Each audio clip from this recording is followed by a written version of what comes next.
टाकळी प्रचा. परिसरात कचऱ्याच्या धुराचा उच्छाद, रहिवाशांचे आरोग्य धोक्यात. चाळीसगाव टाकळी प्रचा. येथील रहिवाशांना सध्या डम्पिंग ग्राउंडमधील कचरा जळाल्याने निघणाऱ्या प्राणघातक धुराचा मोठा त्रास सहन करावा लागत आहे.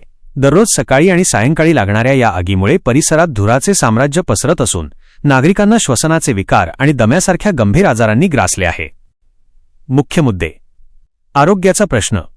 विषारी वायूमुळे लहान मुले आणि वृद्धांच्या आरोग्यावर गंभीर परिणाम होत आहेत. प्रशासनाचे दुर्लक्ष. नगरपालिका प्रशासन आणि स्थानिक लोकप्रतिनिधींकडे वारंवार तक्रार करूनही अद्याप कोणतीही कारवाई झालेली नाही. आंदोलनाचा इशारा. प्रशासनाच्या या धुळेफेकीला कंटाळून आता स्थानिक नागरिक आणि विविध संघटना आक्रमक झाल्या असून लवकरच तीव्र आंदोलनाचा पवित्रा घेण्याच्या तयारीत आहेत. लोकांच्या जीवाशी खेळ थांबवून प्रशासनाने यावर तात्काळ तोडगा काढावा, अन्यथा नगरपालिकेवर धडक मोर्चा काढला जाईल असा इशारा ग्रामस्थांनी दिला आहे. आता तरी प्रशासन जागे होऊन नागरिकांना या नरकयातनेतून मुक्त करणार का, हा प्रश्न उपस्थित होत आहे.